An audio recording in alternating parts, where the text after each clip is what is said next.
Hello guys, bersama saya lagi dalam Alright Nopod Channel. Semalam selepas kita mendengar pembentangan belanjawan 2025 Malaysia Madani, ramai yang memberikan pandangan ya berkaitan dengan bajet ini, terutamanya pihak pembangkang.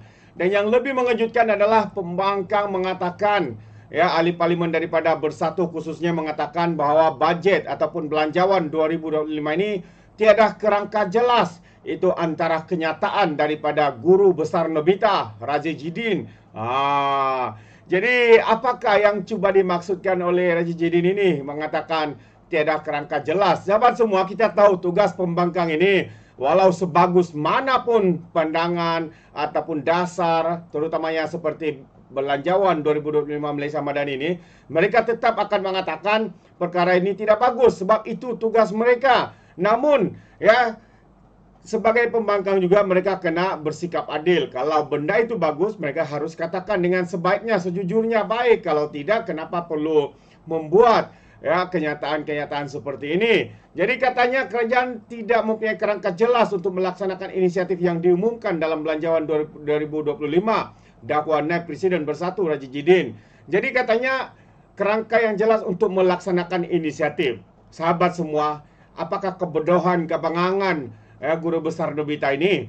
Ya, katanya tiada kerangka jelas melaksanakan inisiatif. Hari itu semalam Perdana Menteri kita mengumumkan bajet belanjawan 2025.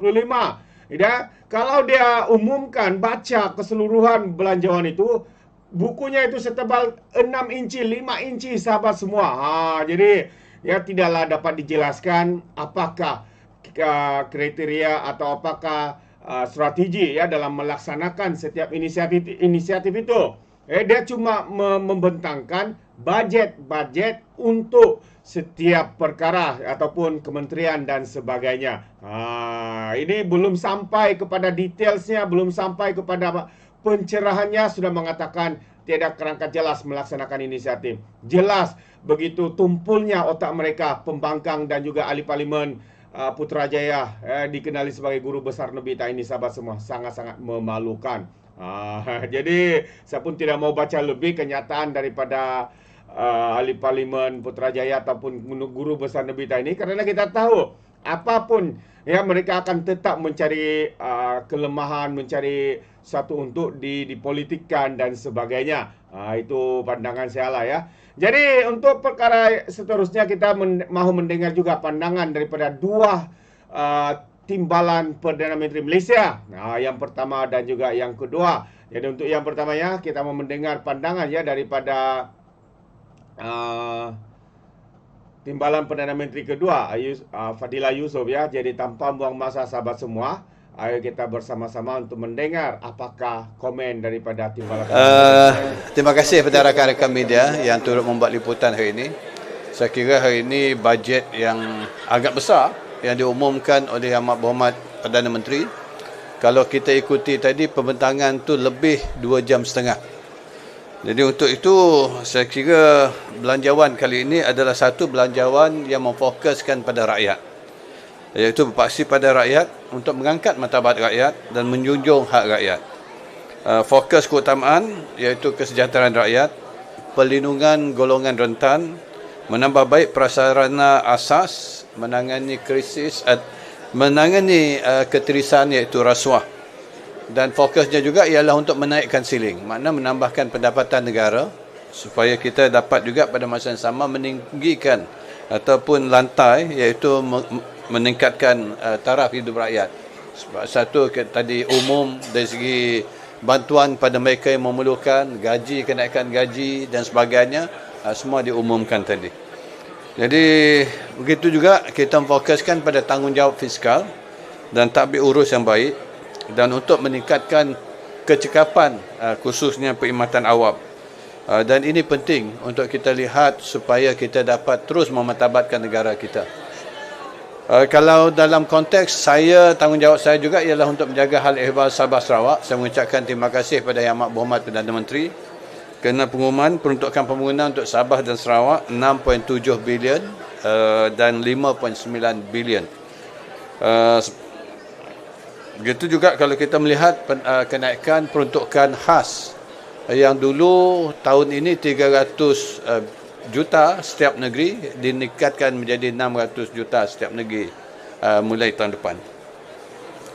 Infra Sabah Sarawak juga diberi tumpuan untuk merapatkan jurang pembangunan dari segi pembangunan fizikal antara Sabah, Sarawak dan Semenanjung.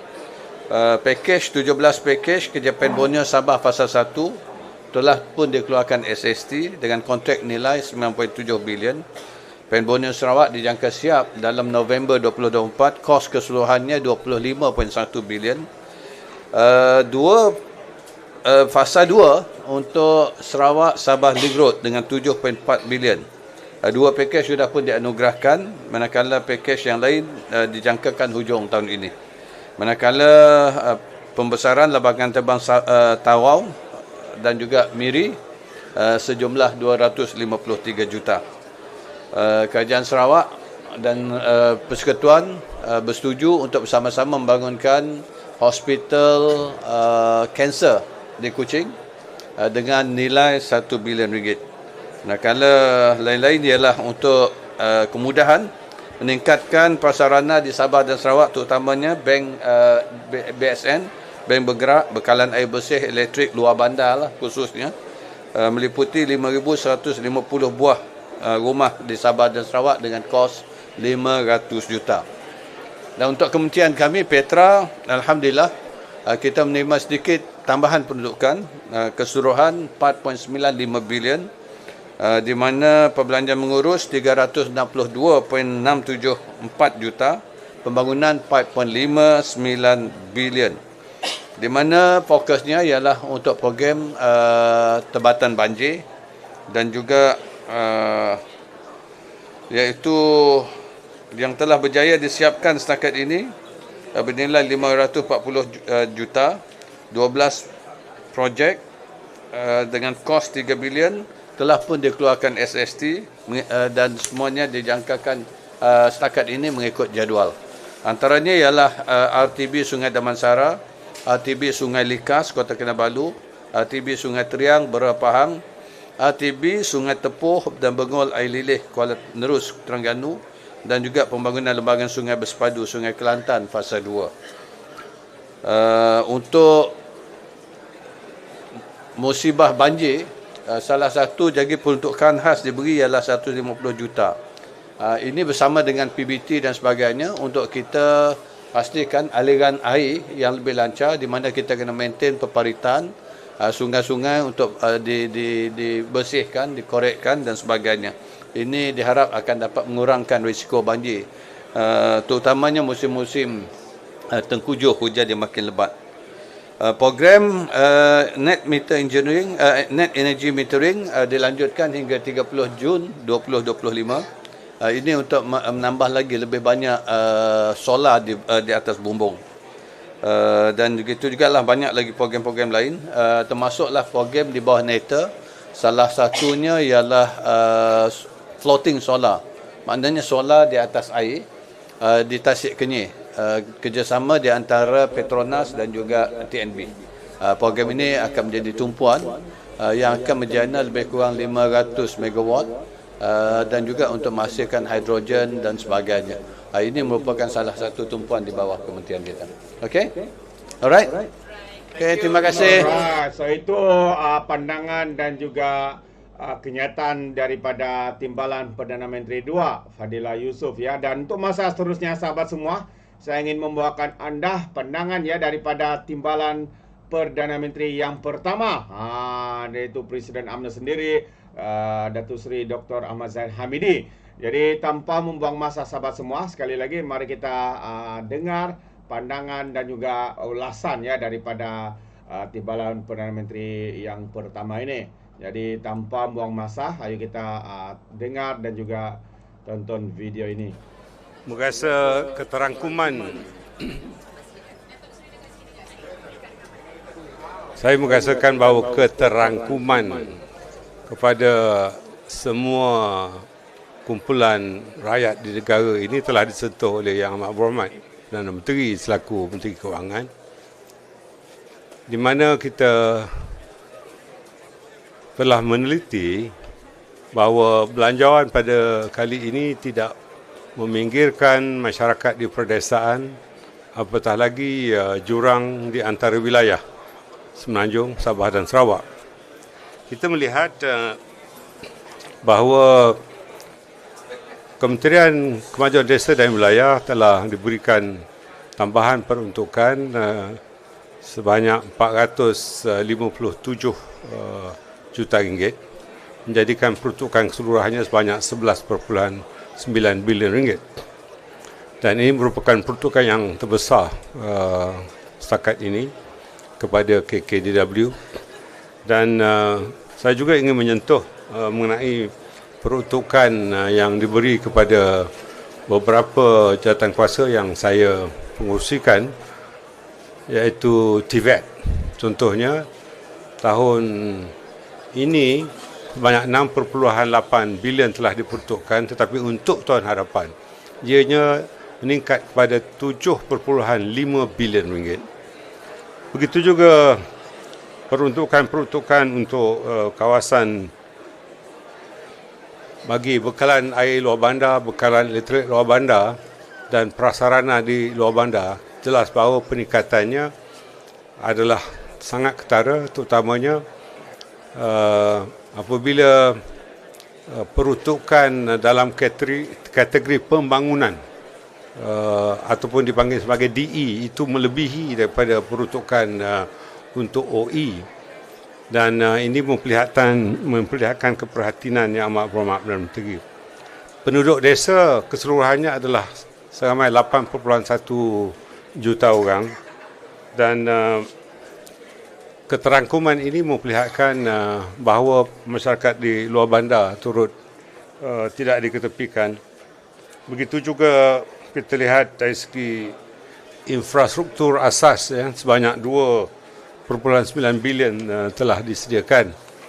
Dan tentunya kami berterima kasih kerana penglibatan masyarakat luar bandar untuk jalan-jalan kampung sebanyak 350 juta, dan untuk Felkra, Risda dan juga Felda peruntukan sebanyak lebih daripada 2.5 bilion telah diperuntukkan, dan kebetulan Felda di bawah jagaan saya, dan ini tentunya memberikan kelegaan kepada kumpulan sasaran yang di dalam lembaga-lembaga kemajuan wilayah. Terima kasih. Assalamualaikum warahmatullahi wabarakatuh. Alright, itu dia kenyataan daripada timbalan Perdana Menteri yang pertama, Datuk Seri Dr. Ahmad Zahid Hamidi. Rata-rata mereka menganggap bahawa bajet ataupun belanjawan 2025 Malaysia Madani ini adalah sesuatu yang amat-amat baik, meningkat. Setiap kementerian mendapat bajet ataupun belanjawan yang meningkat ketimbang daripada tahun lalu, dan ini menunjukkan bagaimana Perdana Menteri kita melihat perkara ini sebagai satu keutamaan untuk penduduk desa, untuk masalah-masalah air dan sebagainya. Jadi tahniah sekali lagi kita ucapkan, walaupun pembangkang ini belum pun masuk untuk pembentangan ataupun perbahasan. Setiap kementerian untuk meneliti, untuk memberikan pencerahan tentang bagaimana melaksanakan bajet ini. Pembangkang sudah pun mula mempersoalkan, sabar semua, sabar Guru Besar Nembita. Belum masanya. Ini hari semalam baru hanya pencerahan ataupun dibentangkan bajet secara generalnya. Kalau dibaca keseluruhannya, buku yang setebal 7 inci itu pastinya tidak akan habis dalam masa 2 jam seperti semalam. Mungkin memerlukan 2 atau 3 hari. Tapi takkanlah keseluruhan dibaca begitu.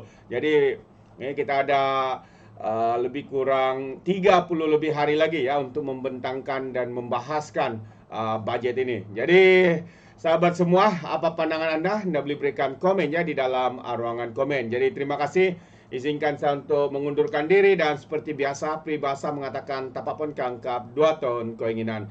Dalam bahasa Melayunya, tepuk dada tanya selera. Sekian saja daripada Orang Nampak Channel. Saya kita berjumpa lagi. Bye-bye.